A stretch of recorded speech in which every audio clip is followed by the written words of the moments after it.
So you guys were I'm hearing a lot of you guys just wanted a theme song shortened, so here we go. This girl reviews movies, games, and books. Sometimes she plays them. So does that, and when she does it with the cat, does that make her crazy? Does that make her crazy? Probably. So, it's shorter. There you go. CrazyCatLady or Martha Butler does not own any trailers or pictures. I use them under fair educational for and entertainment purpose. It's like it's all they did. Well, those years ago. See? No, I don't want to do any more of it. Alright. Alright, one Martha here. Now we have 6 days left before the update, and I decided I went to both my valleys to go and see if I could purchase anything on either one of them before it happens, because I don't know which one I'm going to buy it for. My PlayStation or my Switch. Probably my PlayStation. But I got this on my Switch because I have more Moonstones points, and this is the Sleeping Beauty set. Since it has a sewing machine, but only you can sit on this little chair.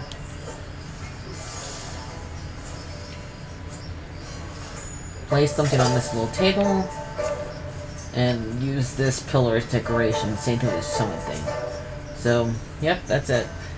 And whatever video whatever else I use for this video, or I make this into a short, we'll see. So, back in a bit, or like and subscribe. Alright, so I picked for me to review the cartoon of the 90's Wizard of Oz. Now this only lasts for one season. It only have 13 episodes. Not me who remember it since it was canceled, but I can totally understand why it got canceled because how long ago this movie was made. When the show was made. It was made back. It started airing September 8th, 1990. Like I said, only 13 episodes. So, the theme song of this was more of an epilogue. Every time there was a new episode, it would tell you what happened and how Dorothy and the Wicked Witch basically, and also, I guess, the wizard, because both Dorothy and the wizard both returned to where they lived, while the witch was killed by water. So somehow the monkeys like found a tree that looked just like the Wicked Witch and put her clothes on it, which brought the witch back to life. And Dorothy found out about it by seeing her the ruby slippers glow, and she, instead of saying there's no place like home, she clicked it together and I said there's no place like Oz, there's no place like Oz. When she gets there, she sees the wizard wind blowing and she figures that the witch is back. So I'm only going to talk about the first two episodes, which are an introduction to this show, and there is some elements of this one from the second book in here, but only like one element.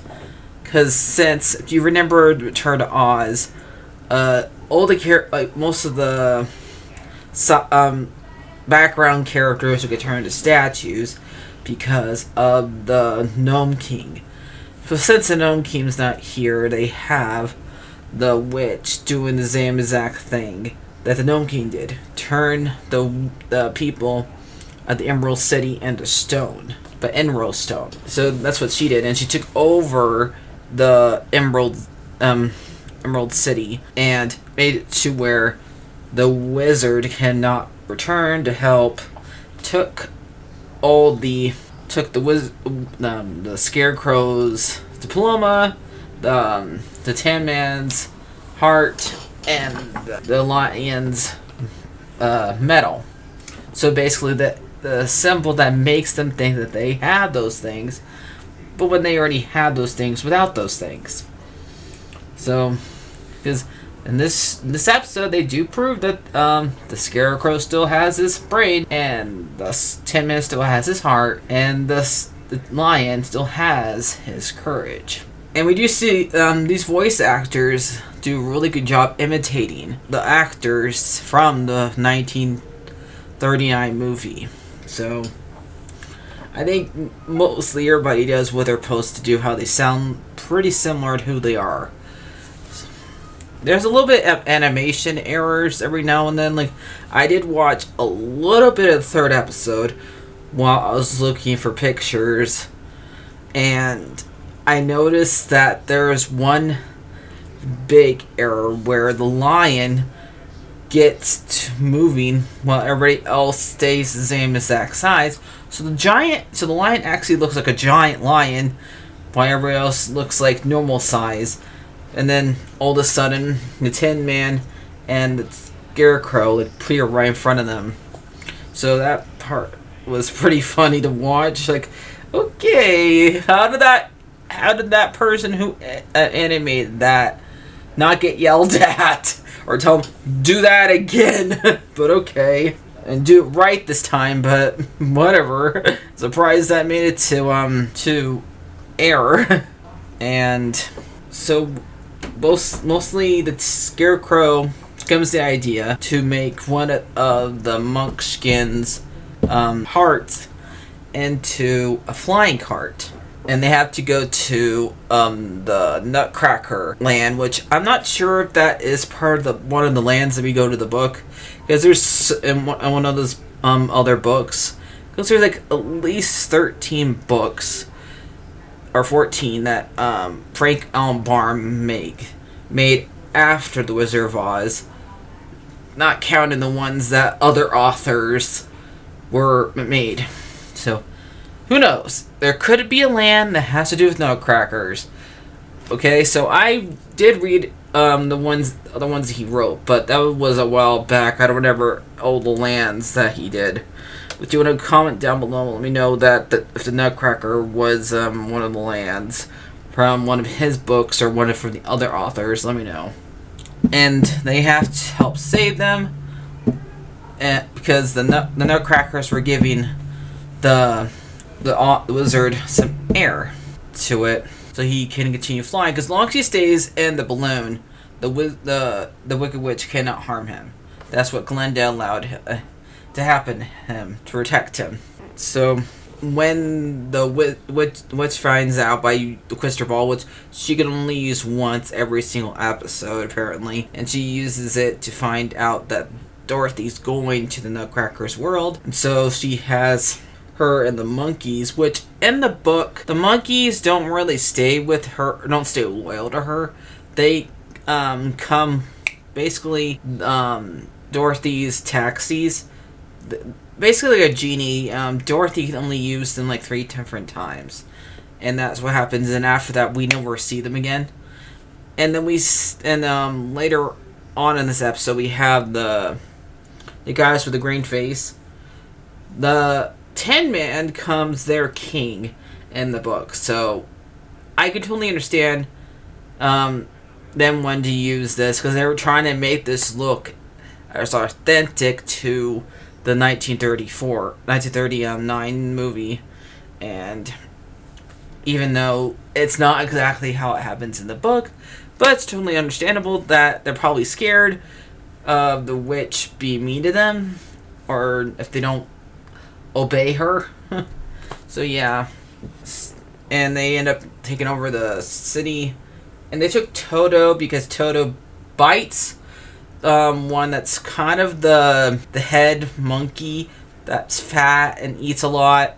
Charcoal, I think his name is, which I don't remember him in that one, but they just want to give a head monkey that the witch could tease a lot and yell at him for. So yeah, so Toto bites one and then grabs Toto and brings it to the witch, and the witch, well, they also have the glue spilling all the nutcrackers while they're like shooting that, I guess, potatoes at them.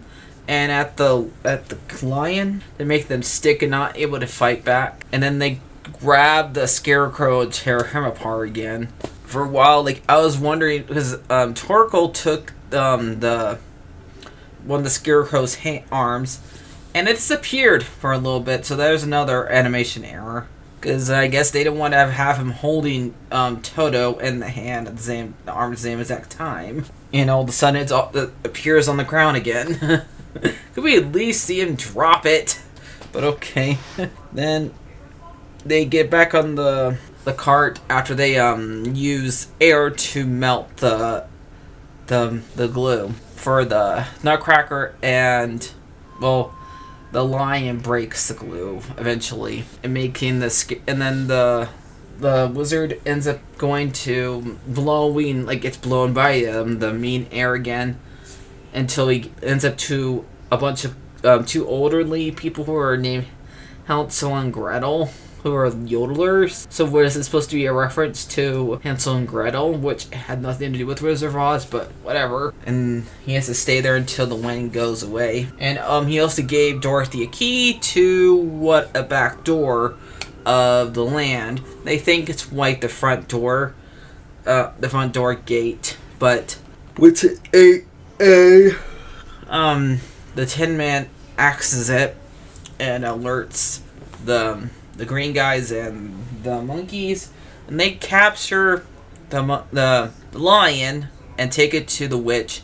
And the witch offers, if you tell me where Dorothy is, who crashes her cart trying to save the lion from the monkeys and from being drowned.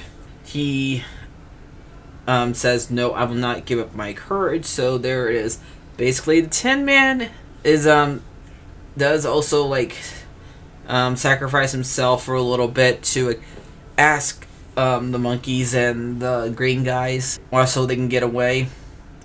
So that's how they all three of them show that they still have their ordinary they still have their brain, their heart, and their courage in this episode by doing those things, and they don't need those off. And so they get saved by Dorothy letting water leak into the room and scaring the witch into leaving Emerald City, and she ends up using her ruby slippers to turn everybody from not being stony. So this episode, like I said, this is fine, but as far as I know, they don't adapt all the books that L. Frank Baum do.